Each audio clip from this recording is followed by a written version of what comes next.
Dark Side of the Rainbow, Chapter 7. Dorothy was furious when Polly returned to the Rainbow Citadel. "Where did you go?" she cried, stamping her ruby-red heel ineffectually into the rainbow-colored sand on the beach.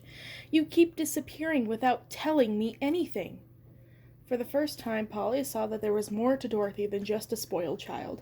She saw the Winkies marching back and forth like battered automatons, the Scarecrow's evil twisted features, Jellia's and the Munchkin's fear, Bright's rumors, and Ozma's disappearance. Dorothy insisted she was the interim ruler of Oz, Jellia calling the Woodman a general. There was one thing they had in common: Dorothy. She also saw the power in Dorothy's shoes she hadn't paid much attention to before now. "Tell me what's really going on, Dorothy," she said. "Tell me what's happening in the Emerald City. Tell me what you've done." "You went to the Emerald City?" Dorothy snarled. Toto, held tightly in Dorothy's arms, snarled at Polly, too. How could Dorothy ever have mistaken her for innocent?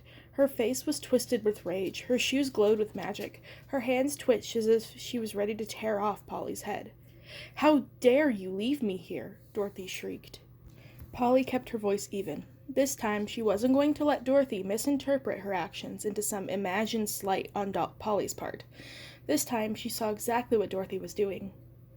"Why is the palace closed? Why do you need a general? Where is my cousin?" Dorothy stared at her, breathing hard.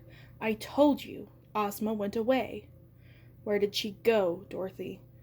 "How should I know?" Dorothy snorted. "She betrayed me, Polly. She pretended to be my friend, and then she just... Dorothy's eyes filled with tears. Polly wanted to slap her. "What did you do with her, Dorothy? Where is she?" Dorothy shrugged. "She's around," she said. "She's just not quite herself, if you know what I mean." She giggled. The sound sent chills down Polly's spine. "If you ask me, she got what was coming for her. She promised to teach me magic, and then she turned around and betrayed me. Can you believe it? Thank goodness Glinda was there to take my side. She's a friend, Polly, not like you.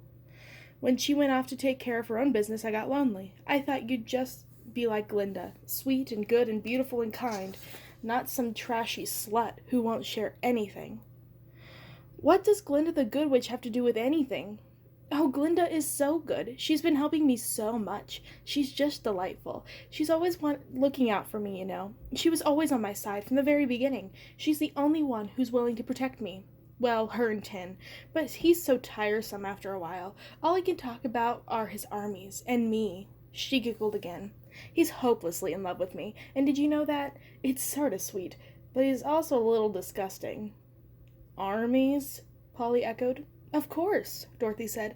"A queen needs a defensive force." "Ozma didn't." "Well, Ozma's not around anymore," Dorothy snapped. "It's me now, Polly. All me. And if you won't show me the magic of Rainbow Falls, I'll just have to take it for myself. I'm your ruler now. I'm running this show." Her voice had risen to a dangerous pitch. Polly was reeling. This was it. This was the real Dorothy. And this girl was completely insane. "Get out," Polly said. "Leave Rainbow Falls. Don't ever come back. And I'm going to find out what you're up to and stop you, Dorothy." Dorothy lightly set Toto down, patting him on the head, then turned to Polly. "Make me," Dorothy said calmly. "Make you?" "Make me leave." Dorothy crossed her arms, staring Polly down. "You can't. I'm too powerful now. No one is ever going to make me do anything I don't want to do again. If you can't be my friend, Polly, you can't be anyone at all. Rainbow Falls is mine now." "Over my dead body," Polly said. She may not have liked ruling, but Rainbow Falls was hers. It was her home. She cared about it, and she had to protect it. And her people. Dorothy shrugged. "If you insist. I'm sorry it has to end this way, but you are being perfectly unreasonable." Dorothy closed her eyes, and her shoes began to glow with a fiery red light. She flicked her fingers outward, and bolts of red lightning shot toward the Rainbow Citadel. Polly threw her arms up, deflecting the lightning with a dazzling rainbow shield. Dorothy opened her eyes and scowled. "That was not nice," she snarled. She summoned a huge, swirling red cloud that spun over her head, gathering speed. "Not nice at all."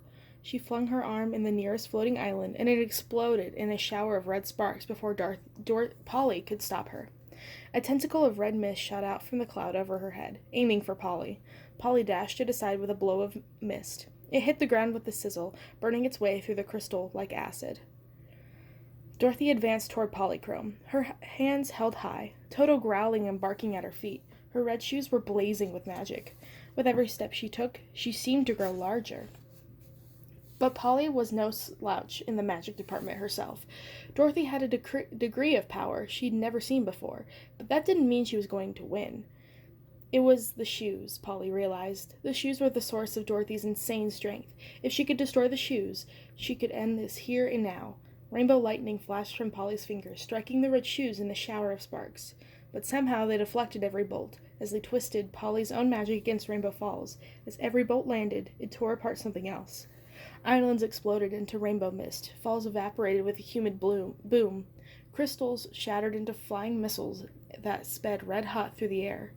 Now Polly was aware of screams of terror. The guests were fleeing, not even bothering to grab up their things. The sprites were running after them, just as frightened, as Dorothy's magic began to tear Rainbow Falls apart. "Not so pretty here after all, is it?" Dorothy sneered, taking step after step toward Polychrome. Polly backed up slowly, throwing up a wall of light that deflected Dorothy's magic. But she was weakening. She could feel it. And without backup, she wasn't sure what she could hold out against Dorothy much longer. As Dorothy advanced, the cloud over her head grew bigger and bigger until it formed a whirling tornado of red light. Dorothy glanced over at the Rainbow Citadel and smiled triumphantly.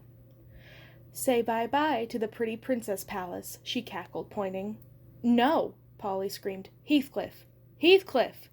The tornado descended on the citadel, tearing away its outer facade, and then Heathcliff leapt over her shoulder, bounding outward toward the tornado with a roar. Polly threw herself at the unicorn, landing on his back. With a flash of rainbow light, Heathcliff and Polly raced toward the citadel, their forms blurring until they seemed to be a rainbow shaped, now like a girl, now like a panther.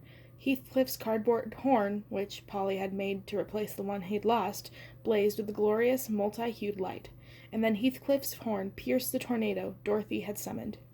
The Rainbow Citadel shuddered. The huge boom echoed through the entire Rainbow Falls. Rainbows collapsed. An indigo tsunami swamped the beaches. The citadel glowed 1,000 different colors, now red, now gold, now pink, now yellow, cycling through and forth between every imaginable hue in every imaginable world. Its glorious light ate at Dorothy's red tornado like the sun burning every mist. Through the ragged holes it tore in her magic, sunlight beamed down, refracting through the remaining rainbow mists. The more light it collected, the weaker Dorothy's tornado became until it finally vanished on a fresh, ocean-scented breeze. The citadel held. "Leave!" the creature that had been Polly and Heathcliff roared, pointing one blazing appendage, finger, claw, something that was both, at Dorothy and Toto. Dorothy shrunk down again, her eyes wide and innocent. "But I didn't do anything," she said in a girlish whisper. "Please don't make me go, Polly. We were having such a good time." "Begone, traitor!" the creature bellowed. Dorothy grabbed Toto and fled, and the creature collapsed on the ground, separating into two pools of rainbow light that cascaded into an unconscious Heathcliff and Polly.